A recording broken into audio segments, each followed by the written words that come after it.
Hello friends, welcome back to my channel. So ನಾನು ಇವತ್ತು ತೋರಿಸ್ತಾ ಇರೋ ರೆಸಿಪಿ ಬಂದ್ಬಿಟ್ಟು ಪನ್ನೀರ್ ಟಿಕ್ಕಾ ಮಸಾಲ. ಇದಕ್ಕೆ ಫಸ್ಟು ಮ್ಯಾರಿನೇಟ್ ಮಾಡ್ಕೋಬೇಕು.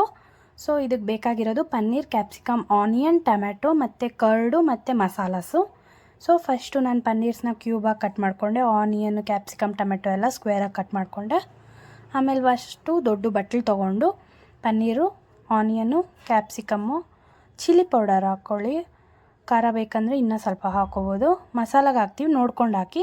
ಅದಾದಮೇಲೆ ಚಿಕನ್ ಕಿಂಗ್ ಮಸಾಲ, ಇದು ಆಪ್ಷನಲ್, ಬೇಕಂದರೆ ಹಾಕೋಬೋದು, ಇಲ್ಲಾಂದರೆ ಸ್ಕಿಪ್ ಮಾಡ್ಬೋದು. ಅದಾದಮೇಲೆ ಚೂರು ಅರಿಶಿನ, ಅದಾದಮೇಲೆ ಉಪ್ಪು ರುಚಿಗೆ ತಕ್ಕಷ್ಟು, ಕಮ್ಮಿನೇ ಇರಲಿ. ಮ್ಯಾರಿನೇಟಿಗೆ ಮಾತ್ರ ಸ್ವಲ್ಪ ಟೇಸ್ಟ್ ಇರಲಿ, ಪನ್ನೀರೆಲ್ಲ ಉಪ್ಪು ಎಳ್ಕೊಳ್ಳಿ ಅಂತ ಹಾಕ್ತಾ ಇರೋದು.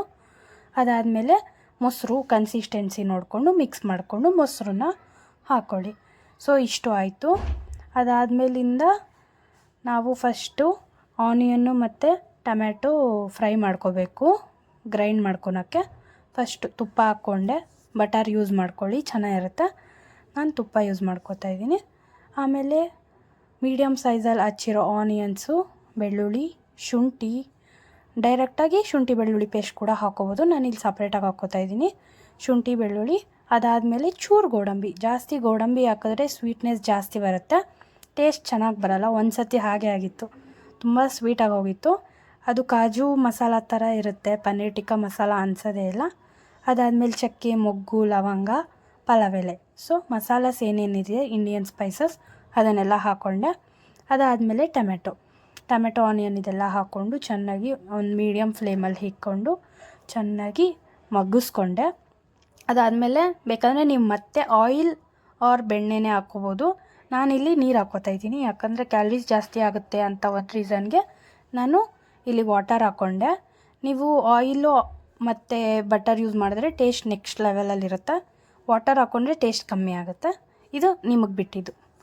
ಸೊ ಅದಾಯಿತು, ನಾನು ಅದನ್ನು ಕೂಲ್ ಡೌನ್ ಆಗಾಕಿಟ್ಟೆ. ಗ್ರೈಂಡ್ ಮಾಡೋಕ್ಕೆ ಕೂಲ್ ಡೌನ್ ಆಗಬೇಕು. ಆಮೇಲೆ ಸೇಮ್ ಪಾತ್ರೆ ಅದನ್ನೇ ಸ್ವಲ್ಪ ವಾಶ್ ಮಾಡಿಕೊಂಡು ಅದಕ್ಕೆ ಮತ್ತೆ ತುಪ್ಪನ ಆ್ಯಡ್ ಮಾಡಿಕೊಂಡು ನಾನು ಇವಾಗ ಗ್ರೈಂಡ್ ಮಾಡಿ ಇಟ್ಕೊಂಡಿದ್ನಲ್ಲ ಅದನ್ನು ಹಾಕ್ಕೊಂಡೆ ಫಸ್ಟು. ಇದನ್ನಂತೂ ಲೋ ಫ್ಲೇಮಲ್ಲಿ ಕುಕ್ ಮಾಡಬೇಕು ನೀವು, ಆವಾಗಲೇ ಟೇಸ್ಟ್ ಇರೋದು. ಆಮೇಲೆ ಇದಕ್ಕೂ ನೀವು ಆಯಿಲೇ ಆ್ಯಡ್ ಮಾಡ್ಕೊಳ್ಳಿ. ನಾನು ವಾಟರ್ ಆ್ಯಡ್ ಮಾಡ್ಕೊತೀನಿ, ಟೇಸ್ಟ್ ಇರೋಲ್ಲ. ನೀವು ಆಯಿಲ್ ಬಟರ್ ಯೂಸ್ ಮಾಡಿದ್ರೆ ಟೇಸ್ಟ್ ನೆಕ್ಸ್ಟ್ ಲೆವೆಲಲ್ಲಿರುತ್ತೆ.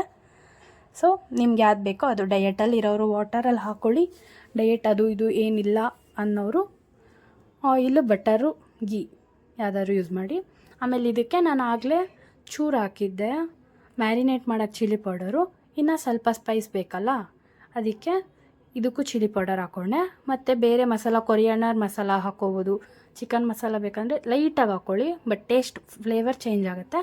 ಆಮೇಲೆ ನಾನಿಲ್ಲಿ ಇವಾಗ ಮ್ಯಾರಿನೇಟ್ ಮಾಡ್ಕೊಂಡಿದ್ನಲ್ಲ ಫಸ್ಟು, ಅದು ಅಟ್ಲೀಸ್ಟ್ ಒಂದು 45 ಮಿನಿಟ್ಸ್ ಆದರೂ ಮ್ಯಾರಿನೇಟ್ ಮಾಡಿ. ಯಾಕಂದರೆ ಪನ್ನೀರೆಲ್ಲ ನೀಟಾಗಿ ಉಪ್ಪು ಖಾರ ಎಳ್ಕೊಂಡೇ ಟೇಸ್ಟ್ ಬರೋದು, ಇಲ್ಲಾಂದರೆ ನಿಮಗೆ ಟೇಸ್ಟ್ ಇರೋಲ್ಲ. ಒಂದು 30 to 45 ಮಿನಿಟ್ಸ್ ಮ್ಯಾರಿನೇಟ್ ಆಗಕ್ಕೆ ಬಿಡಬೇಕು. ಯಾಕಂದರೆ ಆ ಪ್ರೋಸೆಸ್ ಎಲ್ಲ ಆಗೋಷ್ಟಕ್ಕೆ ಆಲ್ಮೋಸ್ಟ್ ಆಲ್ ಅದೇ ಟೈಮ್ ಆಗುತ್ತೆ. ಆಮೇಲೆ ಇದಾಗಿದ ತಕ್ಷಣ ಈ ಗ್ರೇವಿಗೆ ಹಾಕ್ಕೊಂಡು ಪನ್ನೀರ್ ನಾವು ಮ್ಯಾರಿನೇಟ್ ಹಾಕ್ಕೊಂಡು ಚೆನ್ನಾಗಿ ಕುದಿಸ್ಕೊಂಡ್ರೆ ಲಾಸ್ಟಲ್ಲಿ ಒಂದು ಸ್ಪೂನ್ ಮತ್ತೆ ತುಪ್ಪ ಹಾಕಿ ಕ್ಲೋಸ್ ಮಾಡಿದ್ರೆ 2 ನಿಮಿಷ ನಿಮ್ಮ ಪನ್ನೀರ್ ಟಿಕ್ಕಾ ಮಸಾಲ ರೆಡಿ. ಸೊ ಈ ಥರ ಪುಲ್ಕ ಥರ ಉಪ್ತಾ ಇರೋ ಚಪಾತಿ ರೆಸಿಪಿ ಬೇಕಂದರೆ ಕಮೆಂಟ್ ಹಾಕಿ, ನೆಕ್ಸ್ಟ್ ವೀಡಿಯೋದಲ್ಲಿ ಪಕ್ಕ ಹಾಕ್ತೀನಿ. Thanks for watching.